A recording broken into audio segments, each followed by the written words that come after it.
Olá, tudo bem? Sejam bem-vindos ao InfoImagens em Pauta número 5 de 2020, onde eu trago 3 precedentes bem interessantes do STF e do STJ. O primeiro de direito processual civil sobre a possibilidade de se executar no juizado especial uma sentença proferida em processo coletivo que tramitou em vara comum. Um de direito constitucional sobre a inconstitucionalidade de lei estadual que suspende empréstimo consignado de servidores públicos. E, por fim, um de processo penal sobre a busca e apreensão em apartamento desabitado. Será que o STJ encontrou alguma peculiaridade nesse caso? Fala pessoal, fala Flávio, também eu trago aqui 3 julgados bem legais para a gente debater, 2 deles de direito penal, um de direito constitucional e direito ambiental.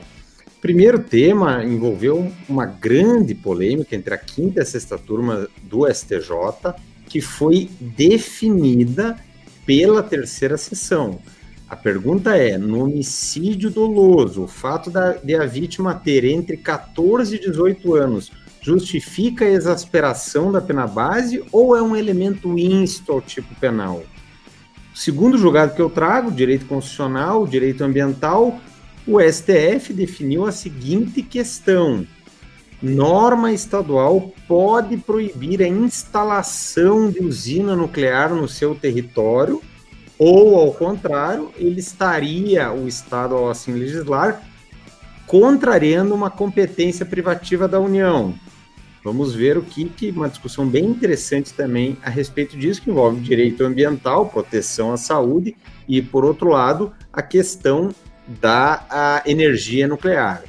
O terceiro julgado, também de direito penal, envolve uma situação bem interessante, eu diria que é uma boa pegadinha para as bancas cobrarem em concurso. Um furto praticado contra uma residência de um casal de idosos. É possível incidir a agravante do artigo 61, 2H, de vítima idosa, mesmo que os idosos não estivessem no local no momento do furto, embora o patrimônio deles que tenha sido atingido?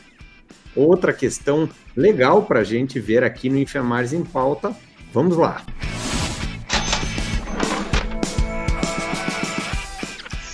Então vamos lá. O primeiro julgado do STJ, primeira sessão, tema de processo civil bem relevante, porque o STJ revisita alguns temas, esclarece algumas dúvidas a respeito da competência para se executar uma sentença coletiva. O que é que nós tínhamos na origem?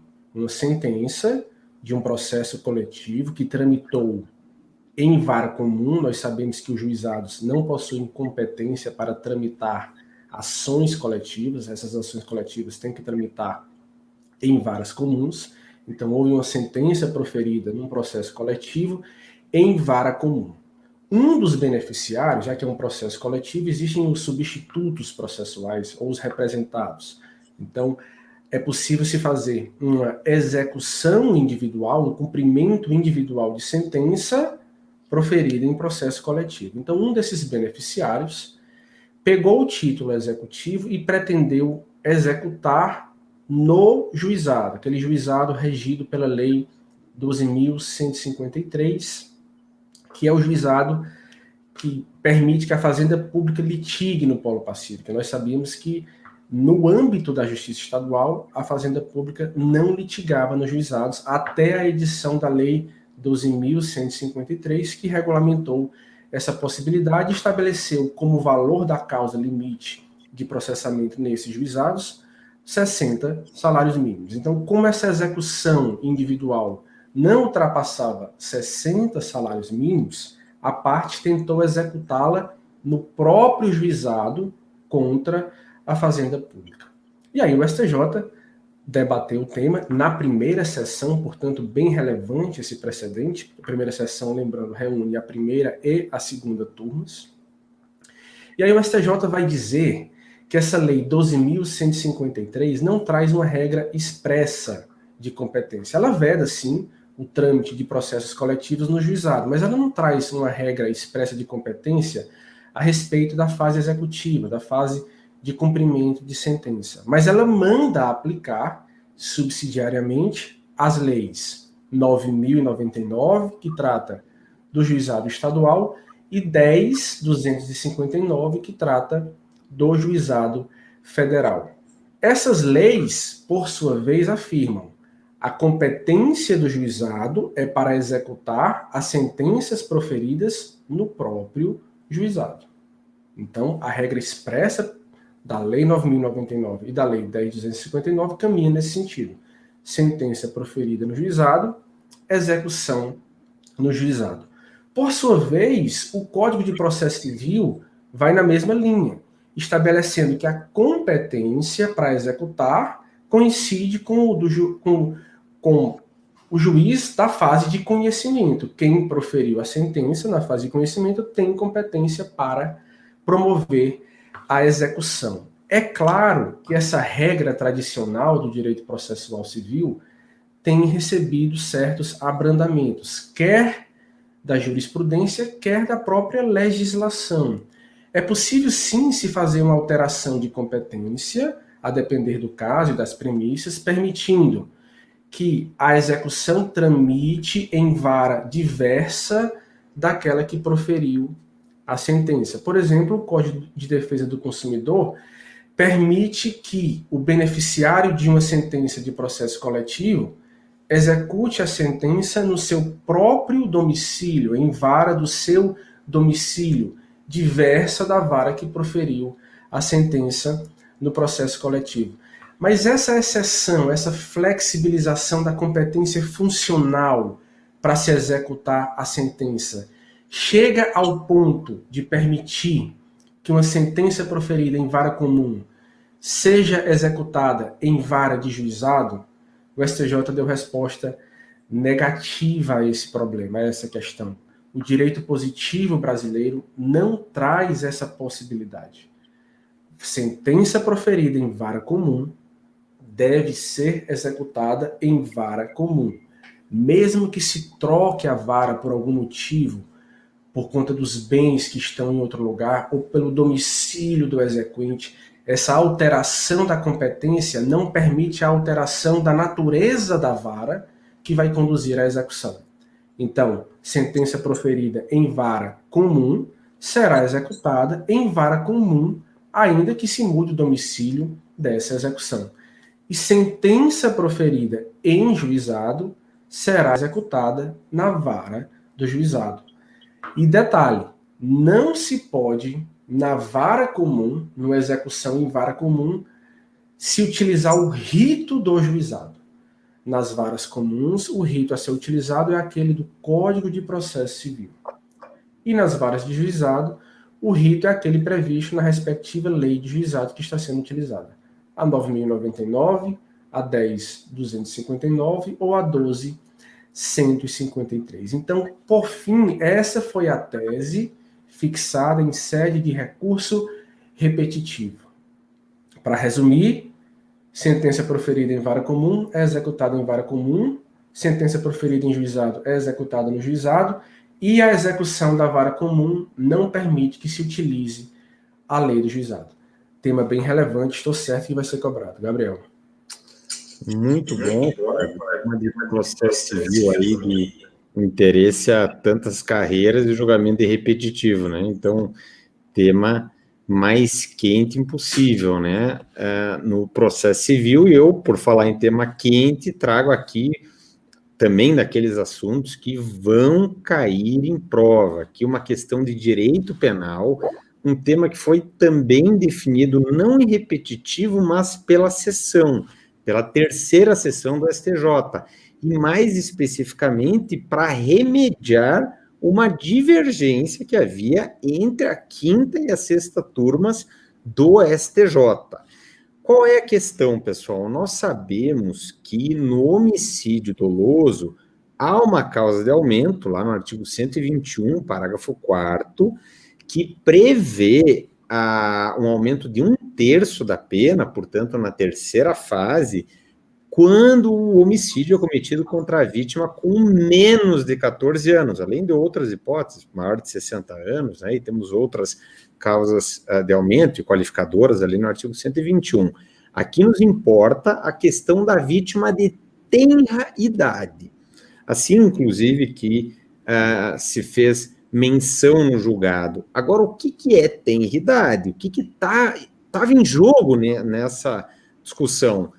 A vítima entre 14 e 18. É isso que estava em jogo. Vítima com menos de 14, ninguém tem dúvida, incide a causa de aumento do artigo 121, parágrafo 4º, segunda parte do Código Penal. Mas a discussão é, se a vítima do homicídio doloso tem mais de 14 e menos de 18, é possível o juiz exasperar a pena? E aí eu já adianto, aqui a discussão é sobre a primeira fase da dosimetria da pena, pena base. E aí nós temos que sempre lembrar, né, pessoal, o juiz, aliás, é um erro, infelizmente, muito comum, embora seja algo bastante básico, né, e tão reiterado na jurisprudência dos tribunais. O juiz, ele na dosimetria da pena, ele não pode considerar um elemento que já é íncito ao tipo penal para justificar o aumento da pena. Então, por exemplo, o juiz não pode invocar que o crime de homicídio acabou com a vida de alguém para aumentar a pena. Isso é inerente ao crime de homicídio. Assim como é inerente ao crime de tráfico a busca do lucro fácil. Assim como é inerente ao crime de roubo o emprego de violência.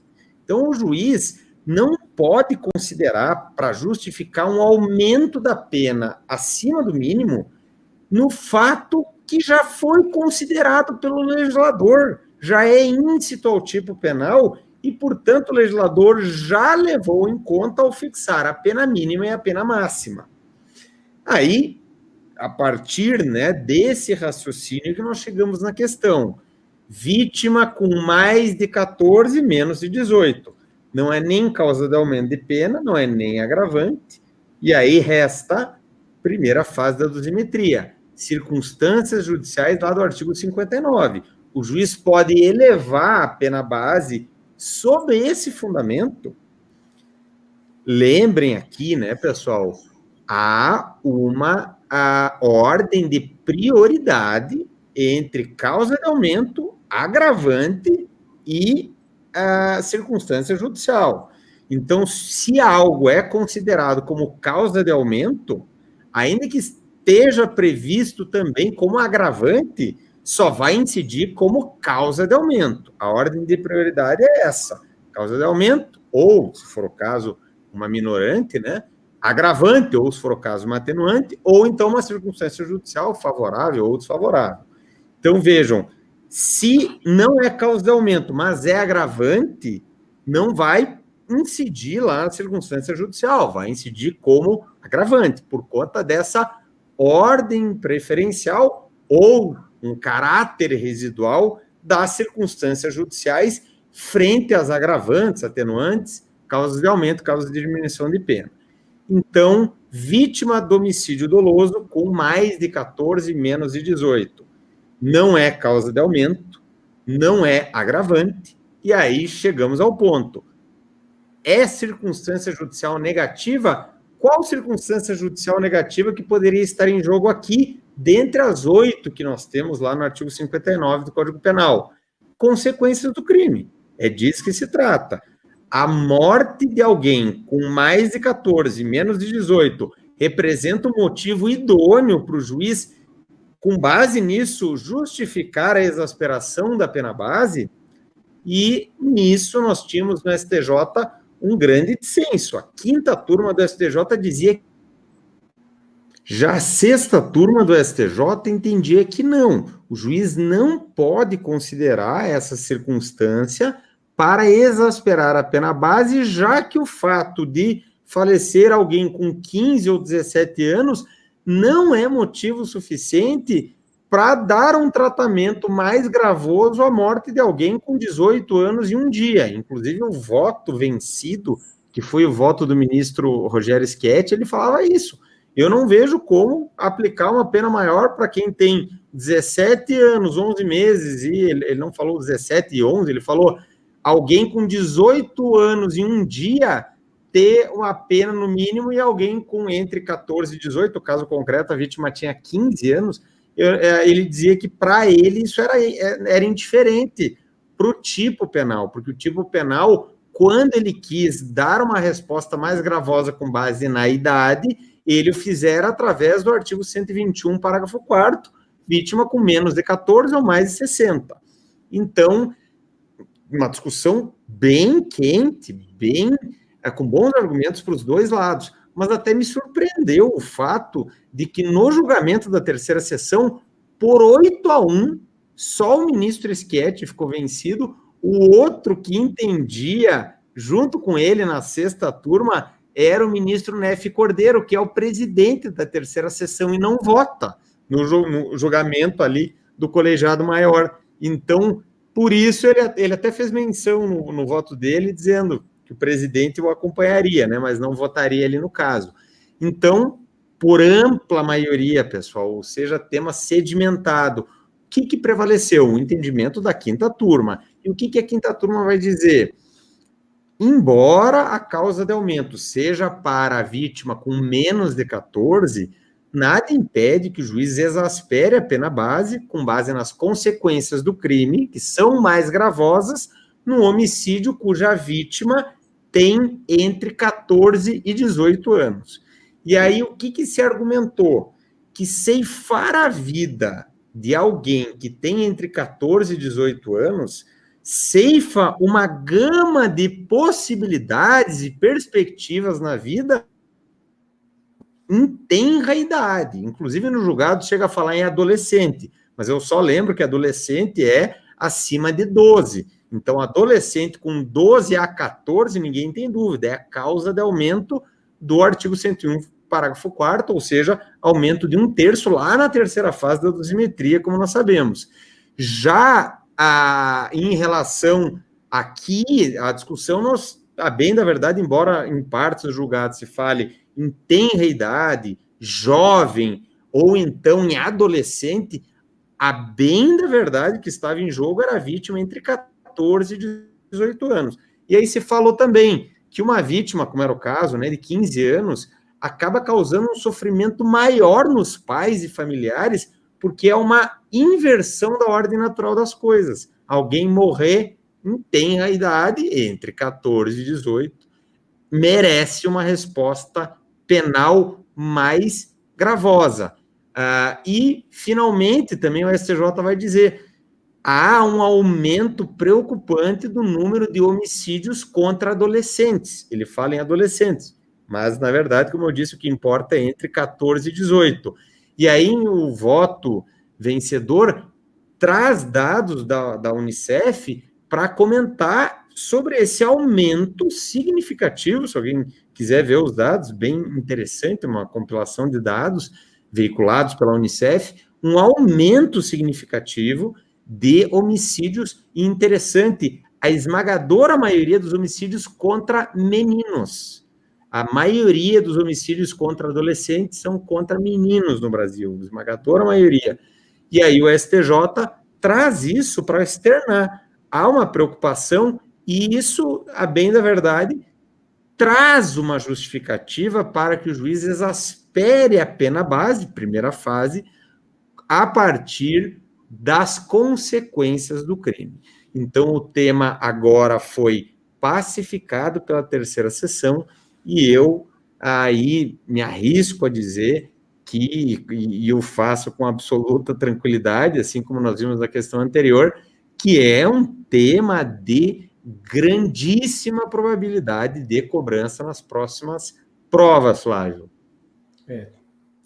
Tema de sessão é sempre bem relevante. É interessante quando os tribunais usam esses dados, que não são dados propriamente jurídicos, são dados sociológicos, dados econômicos, que não servem para fechar a conclusão, mas servem sim para embasar e dá um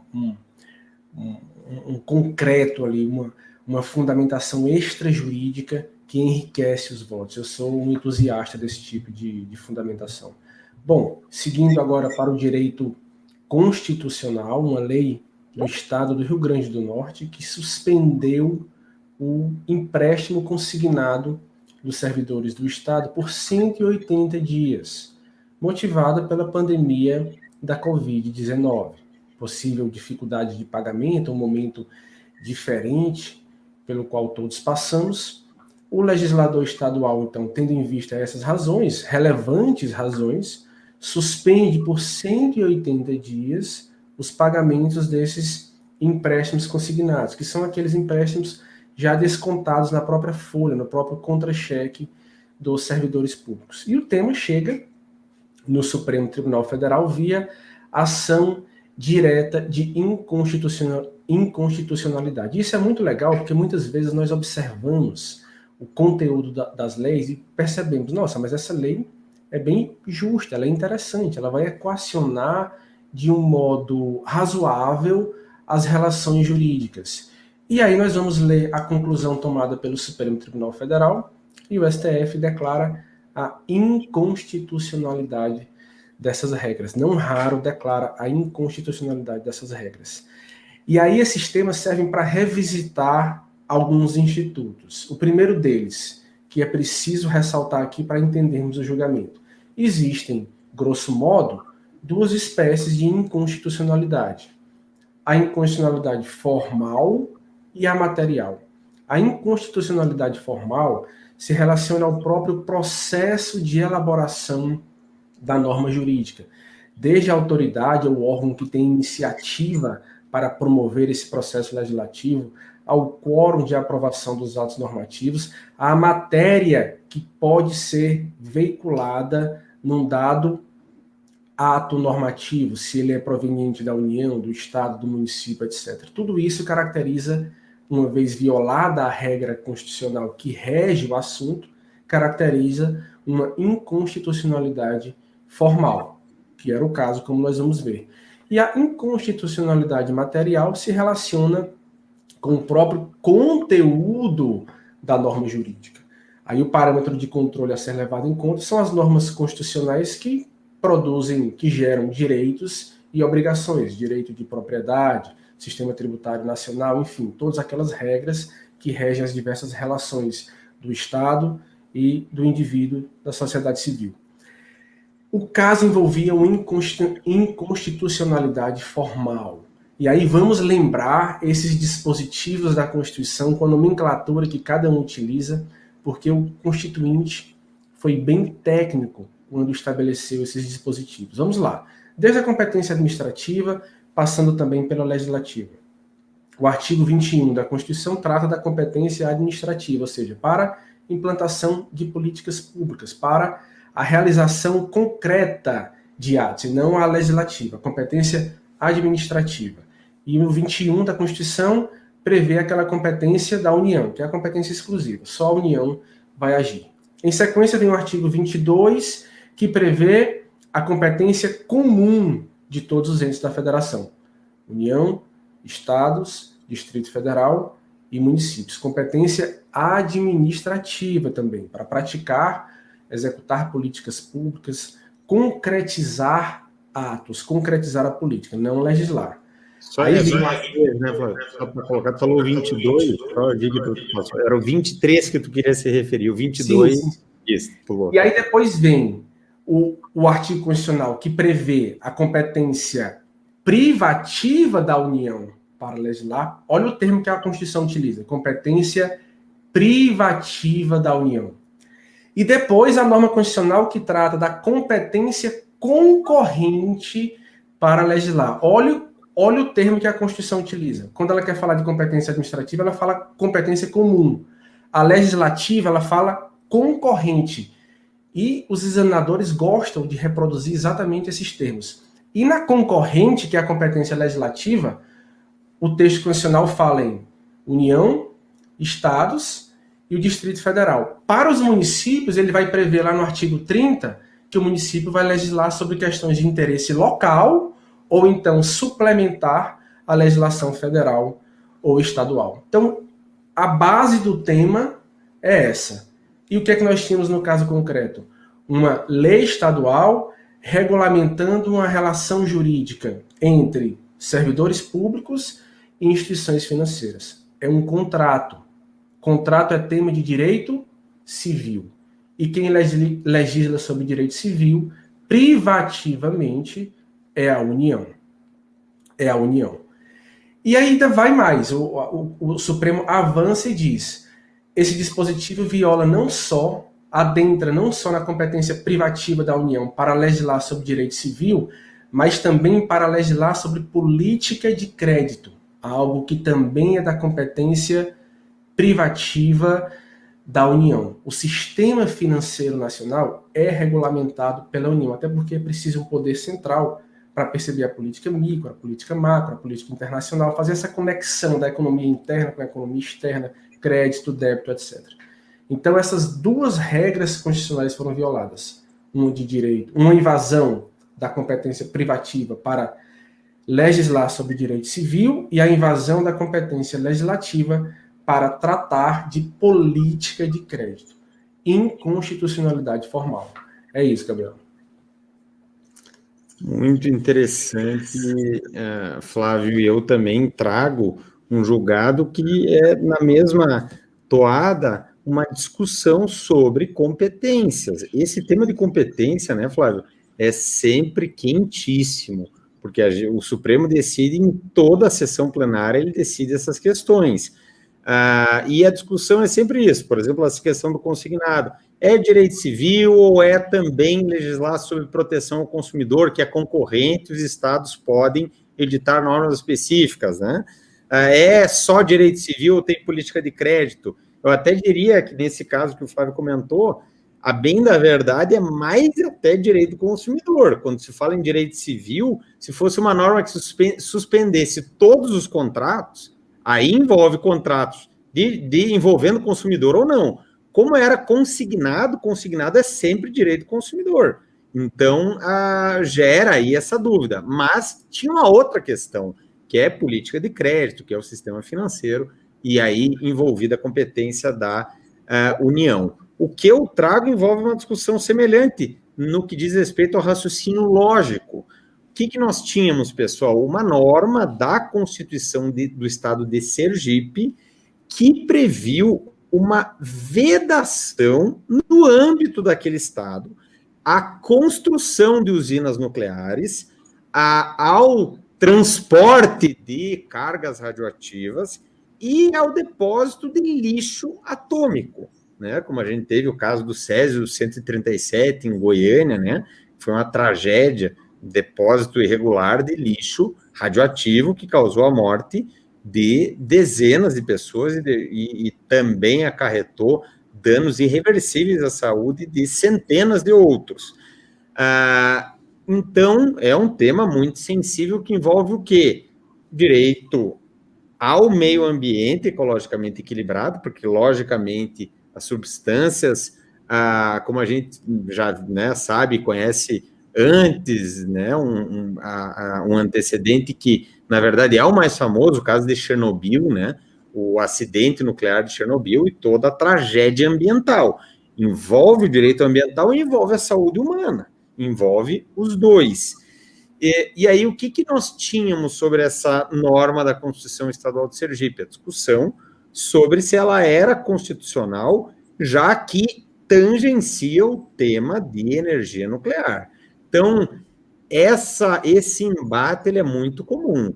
Nesse caso, o que nós temos, pessoal? De um lado, dispositivos da Constituição que trazem a competência privativa da União. Nós podemos citar a competência da União administrativa para explorar os serviços e as instalações nucleares de qualquer natureza e exercer o monopólio estatal sobre pesquisa, lavra, enriquecimento, reprocessamento, industrialização e comércio de minerais nucleares e seus derivados. Artigo 21, inciso 23. Por outro lado, no artigo 22, que trata das competências privativas legislativas da União e não administrativas, como a do 21, no 22, inciso 26, nós temos a previsão de que cabe à União legislar privativamente sobre atividades nucleares de qualquer natureza. E não bastasse, ainda sob essa perspectiva, sob esse ângulo, o artigo 225, parágrafo 6º da Constituição, prevê que as usinas que operem com reator nuclear deverão ter sua localização definida em lei federal. Então, de um lado, puxando para a competência privativa da União. E, de outro lado, o que o Estado de Sergipe alegava para editar essa norma, né, e para defender a sua validade?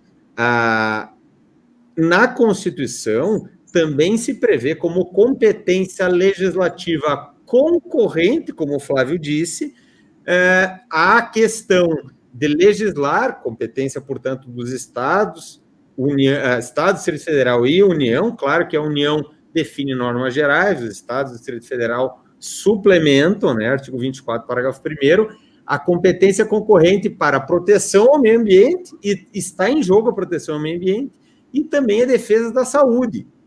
Logo, tínhamos esse embate. É só da União ou não? Os Estados têm essa autonomia para, por meio de suas legislações, interditarem atividades nucleares nos seus territórios.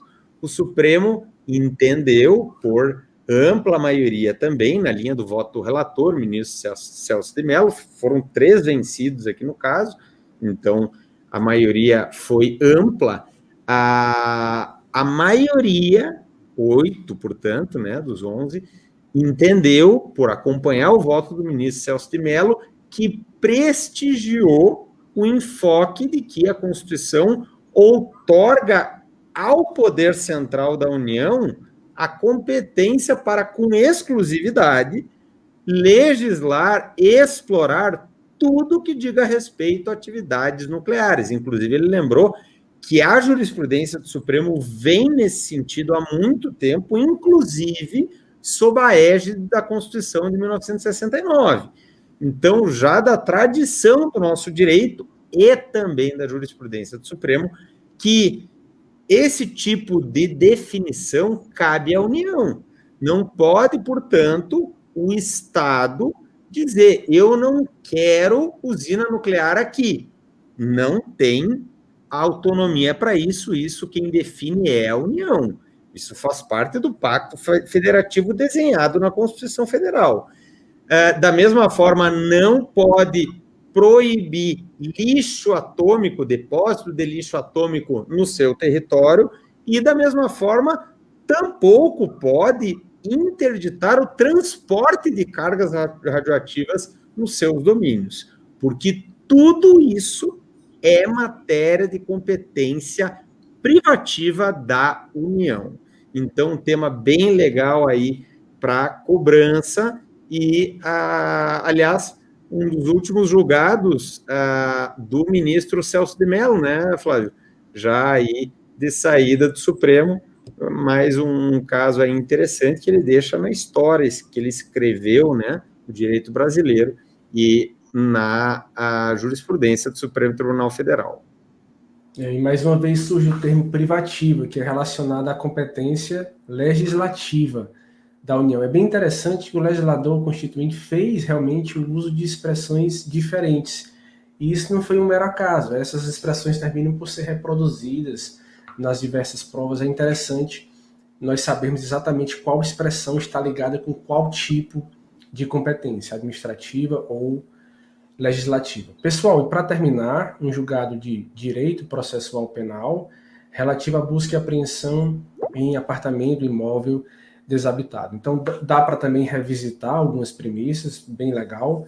Nós temos o artigo 5º, inciso 11 da Constituição, que prevê que a casa é asilo inviolável, salvo em caso de flagrante delito, desastre, para prestar socorro ou por autorização judicial. E a autorização judicial só vai servir para o período diurno, não para o noturno. E aí a gente lembra que o período diurno não coincide de modo cartesiano com o período que vai das 6 horas da manhã às 18 horas. Na verdade, ele coincide com o nascer do sol e o pôr do sol. Isso pode ser objeto de questionamento num caso concreto. Bom, e a autorização judicial para entrar no imóvel, ou então em caso de flagrante delito. Esses são as duas partes mais polêmicas desse dispositivo. E o flagrante delito, evidentemente que quem vai promover essa invasão já tem que identificar, se não com certeza, ao menos com indícios seguros de que um crime está sendo cometido dentro daquele imóvel, senão a invasão não se justifica. É preciso que haja indícios externos do cometimento desse crime, ainda que a justificativa seja feita a posteriori, conforme o Supremo tem reiteradamente decidido. Agora, qual era a peculiaridade que havia no caso? A polícia conseguiu detectar, a partir de informações dos vizinhos e de uma observação prévia desse imóvel, que era um apartamento desabitado. E ainda assim a polícia conseguiu observar que havia indícios de que ali estava sendo cometido crimes relacionados ao tráfico de drogas. Nesse caso, pode invadir, precisa de autorização judicial. O que é que o STJ conclui? Bom, não é residência, porque não está servindo como domicílio, como casa, como abrigo para ninguém. Ficou detectado que era algo que não estava habitado. Mas ainda assim, pode-se concluir que havia ali um estado de flagrância criminosa, que autoriza a invasão domiciliar do imóvel sem a prévia autorização judicial, dada a natureza permanente do flagrante do crime de tráfico de drogas. Então, o fato do imóvel ser desabitado, a rigor, não altera as considerações jurídicas a respeito dessa invasão. A defesa pretendia argumentar que o imóvel era assim, servia assim como residência. As instâncias ordinárias que apreciam a produção de prova concluíram que não, que o imóvel era desabitado. E o STJ chancela a invasão do domicílio, a busca e a apreensão realizada, por conta da detecção que ali se tinha, sim, praticado um delito e que havia um estado de flagrância, flagrante delito. Era isso, Gabriel.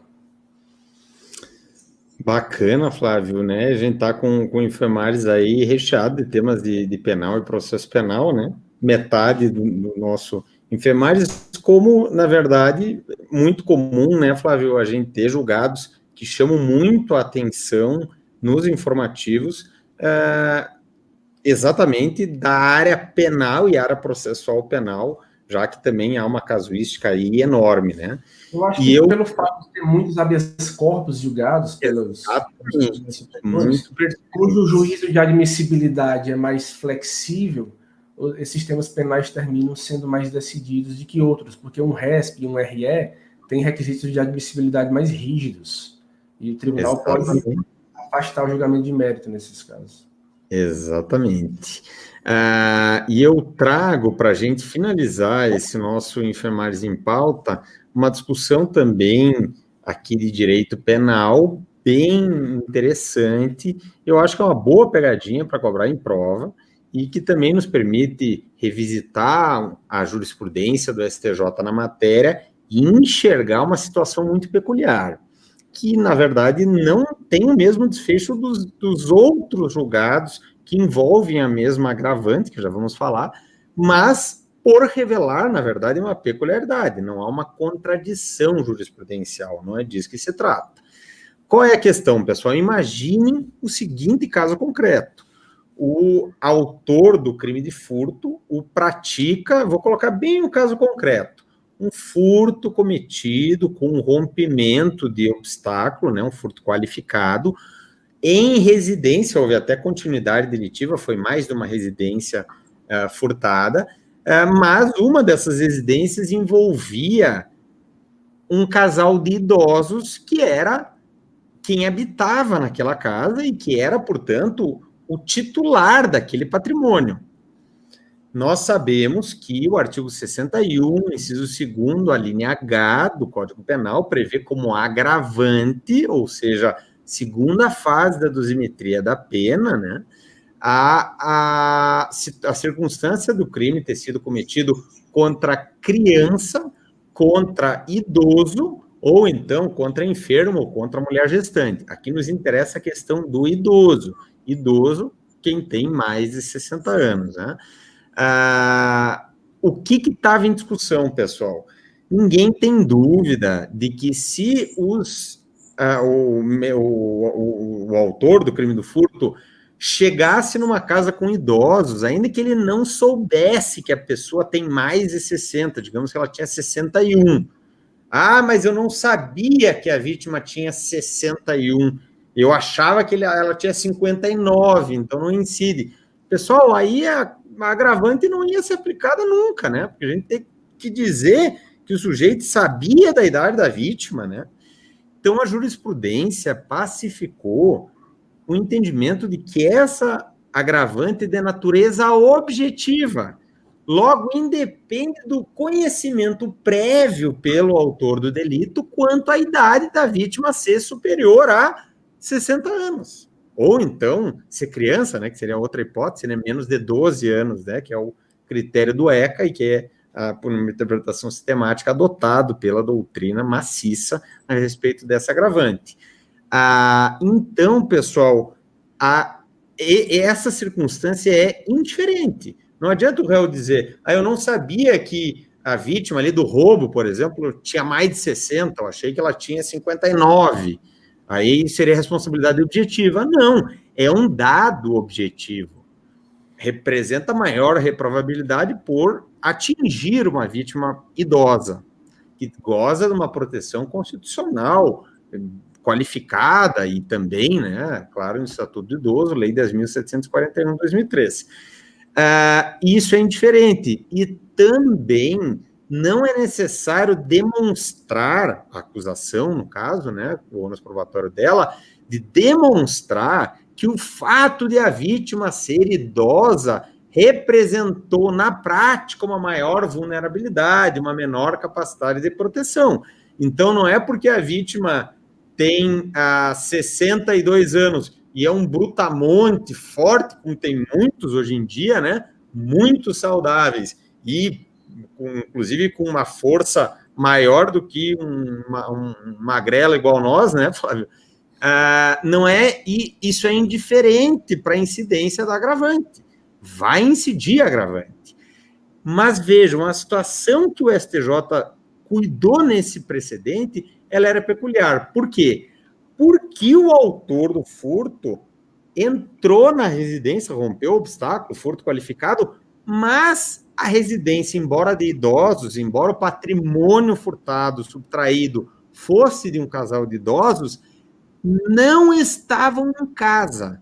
Então, o autor subtraiu sem nunca imaginar e, por outro lado, para o fato em si, não tinha nenhuma repercussão. Mas vejam, por isso que eu digo que é uma boa pegadinha. Não, é de natureza objetiva, o patrimônio é de idosos, logo incide agravante. O STJ vai dizer que não. Quinta turma, julgado da quinta turma, e eu digo para vocês, né, pessoal, isso, claro, não é matemática, não é um critério absoluto, mas, em regra, pessoal, a quinta turma tem posicionamentos menos, digamos assim, favoráveis ao réu do que a sexta turma. Não é uma regra absoluta, mas é o que normalmente acontece, ok? Então, é um julgado da quinta turma que vai dizer não vai incidir a agravante quando no furto praticado contra uma residência de idosos, o crime foi praticado em um momento no qual as vítimas não estavam lá e mais, também casa escolhida de maneira aleatória, porque também o STJ disse não havia nenhum indicativo de que era uma casa de idosos, para o cara dizer, não, é casa de idoso, é aí que eu vou porque tem mais facilidade. Digamos assim, não tinha uma placa na frente da casa dizendo aqui nessa casa moram idosos indefesos. Então, o cara escolheu aleatoriamente. inclusive furtou outras casas, foi em continuidade delitiva, e aí o STJ vai dizer, não há, no caso concreto, nenhum nexo entre a circunstância de o patrimônio ser idoso e o furto qualificado que fora praticado com rompimento de obstáculo contra a residência daquele casal de idosos. Então, julgado que nós selecionamos aqui no Infemagens, por ser um julgado numa situação bem interessante, e eu digo para vocês, examinador adora esse tipo de situação. O que tu acha, Flávio? Muito legal. Essa jurisprudência penal brasileira é bastante rica, né, para as carreiras que cobram, e quase todas hoje cobram. É muito interessante conhecer esses detalhes. Pessoal, chegamos ao fim de mais um Infoimagens em Pauta. Eu desejo a todos boa sorte. Se quiserem algum tema específico para nós comentarmos, é só mandar uma mensagem. Assim que surgir um precedente relevante do tema pedido, nós vamos sim comentar. Um abraço a todos e vamos em frente. É isso aí, pessoal. Flávio, uma grande satisfação, como sempre. Ao pessoal de casa, muito obrigado por nos acompanharem. A gente vai estar sempre aqui tentando trazer temas quentíssimos para vocês, para ajudar na caminhada de estudos. Vamos em frente, força aí, pessoal, nos estudos. Deus abençoe o esforço aí de cada um de vocês. Até o próximo Enfermagens em Pauta.